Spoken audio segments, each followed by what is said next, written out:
Alright, we're back with part 3 of our Raw review, and where we left off was I was giving my thoughts on Dwayne Johnson and his promo.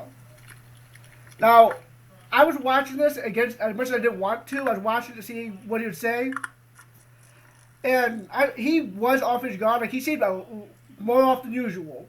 He was stumbling over his words.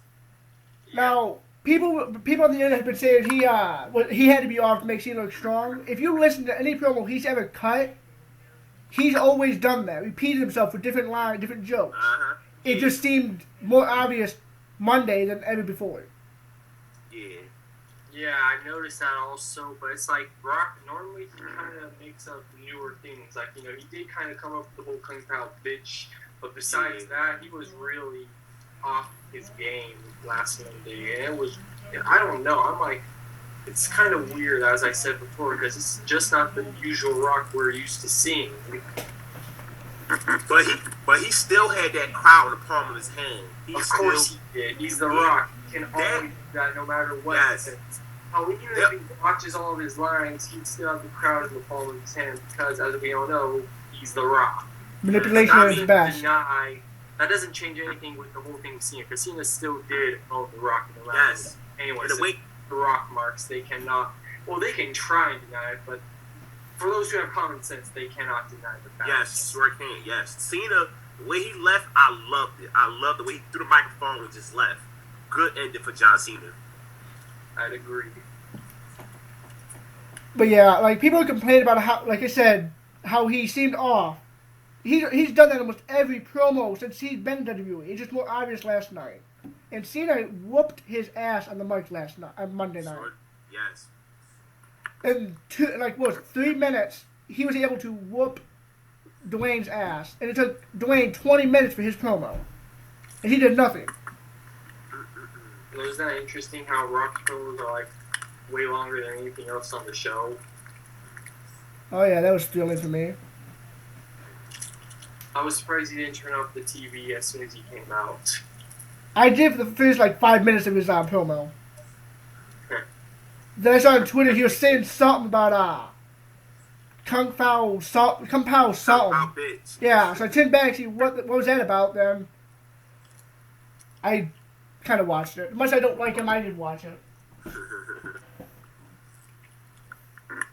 But yeah, what do you guys think about Raw as a whole? Raw, okay show.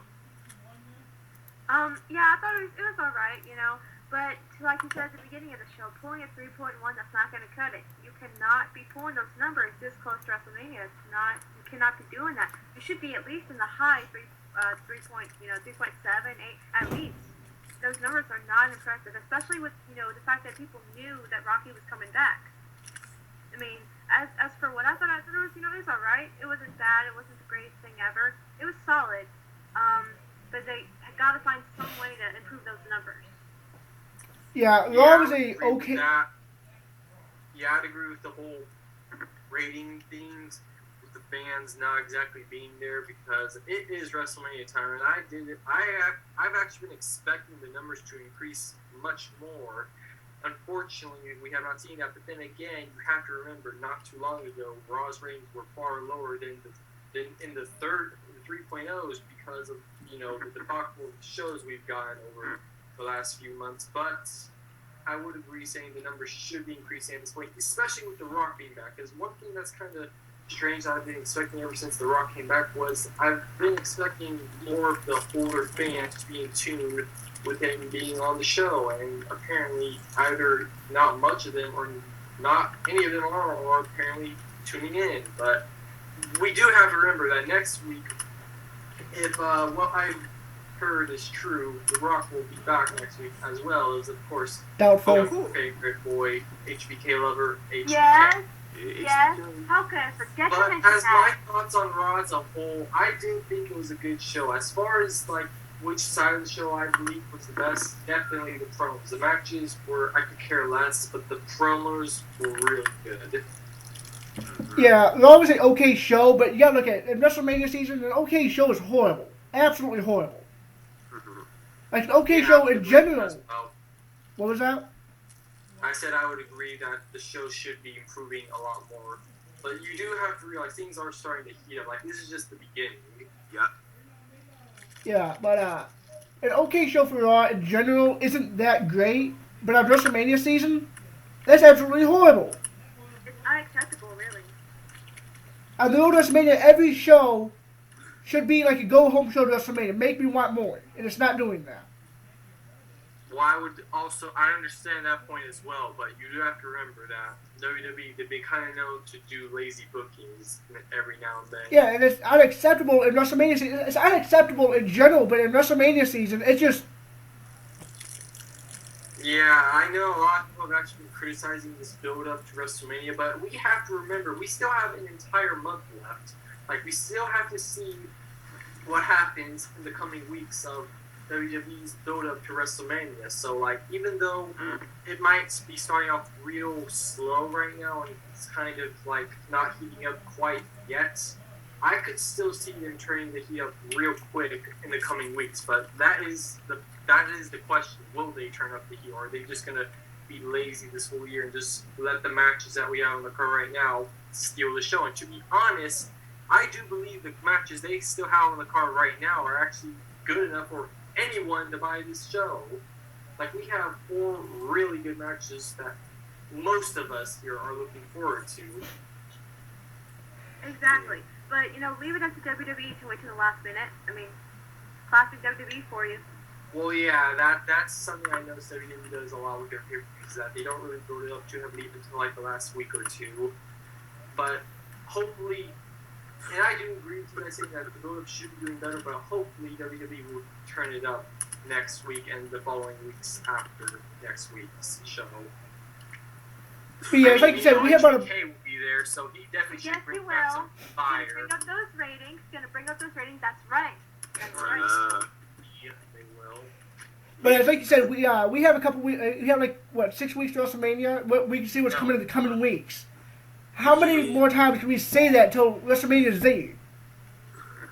We've been hearing that for the past month now. Oh, in the coming weeks. You have a good point there. Yeah, I know. You have a really good. I don't know. Especially when it comes to WrestleMania, that this is gonna happen at WrestleMania. That's not that last year's build up. They were promoting the fact that The Rock was gonna be there at WrestleMania, and that they were all in awe and all inspiring and all that crap, because even though The Rock did show up, the show didn't deliver the way I thought it should have. Yeah. With The Rock there, even with Stone Cold there, seriously, the show was still bad, unfortunately. But it's how many pay-per-views does WWE have a whole month to prepare for?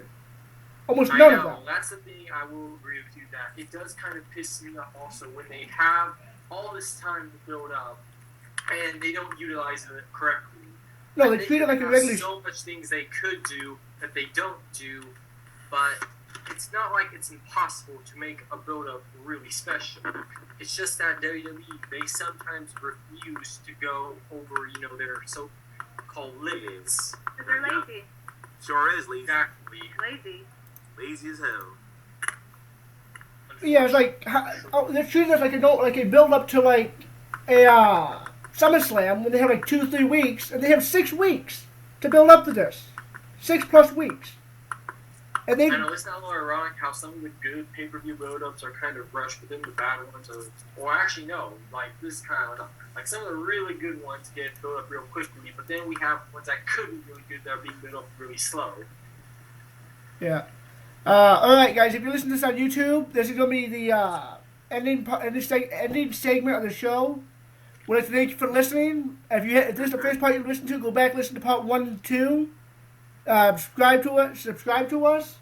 Follow us on Twitter at WWETS. Follow me on Twitter at Kyle72828. Any closing remarks, guys? Of course, follow me at Ty1822. Follow me at HBK123. HBK is amazing. And follow our missing... I'm just here. I don't have one. Screw you. We're gonna guys. make one for you. No, screw you. And don't forget to follow our missing co-host Will at, I believe it's Wilkins Williams. I believe that's his Twitter account. I could be wrong. Don't quote me on that.